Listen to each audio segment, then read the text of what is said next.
ఇక్కడ polling stations అన్నీ కూడా లోకల్ అరేంజ్మెంట్స్ అవన్నీ కూడా చూసినారు. చాలా చక్కగా అధికారులు కూడా అంత చక్కగా అరేంజ్ చేసినారు.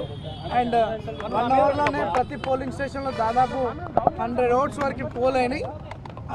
వితిన్ 1 అవర్ వితిన్ 45 మినిట్స్ టైంలో దాదాపు 70 నుండి 100 ఓట్లు ఒక్కొక్క పోలింగ్ స్టేషన్లో పోల్ అయినాయి.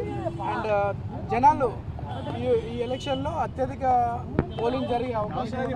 ప్రజలందరూ కూడా కొంచెం డౌన్ చేయండి. ఎర్లీ మార్నింగ్ బై 7 o'clock అందరూ కూడా రావడం జరిగింది, పోలింగ్ స్టేషన్స్కి రావడం జరిగింది. మంచి ఓటింగ్ పర్సెంటేజ్ ఎలక్షన్లో పెరిగే చాలా చక్కటి అరేంజ్మెంట్స్ చాలా పోలింగ్ పర్సెంటేజ్ పెంచేందుకు. ఎందుకంటే గతంలో కూడా ఇక్కడ 50% దాటలేదు.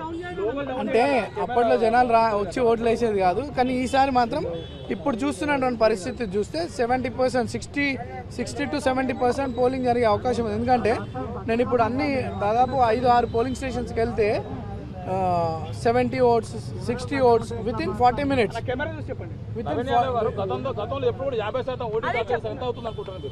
నాకు తెలిసి 63%, 60 to 63% జరిగే అవకాశాలు ఉన్నాయి. నేను 10 o'clockకి నా ఓటు మా ఫ్యామిలీ మెంబర్స్తో కలిసి వాల్టర్ వెంకటగిరి స్కూల్లో జూబ్లీహిల్స్ ఒక ఫస్ట్ టైం ఓటర్స్కి కానీ vote for your future, vote for your constituency development, not for sympathy, not for sentiment.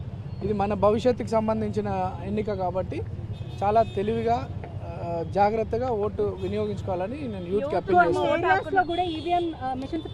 చేస్తాను. That is all common. అవన్నీ కూడా అధికారులు దాన్ని రాటిఫై చేస్తారు. స్టార్ట్ అయిన టైం నుండి దాన్ని చేస్తారు.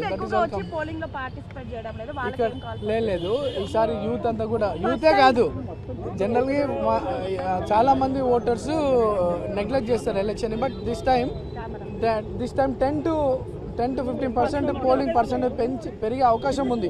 ఈ వాతావరణం చూస్తుంటే ఒక 10% ఓటింగ్ పర్సెంటేజ్ పెరిగే అవకాశం ఉంది. అదే చెప్తున్నాను కదా, మీ భవిష్యత్తుకు ఓటేయండి. లేదు ఇక హాలిడే లాగా ట్రీట్ చేస్తలేరు. భవిష్యత్తు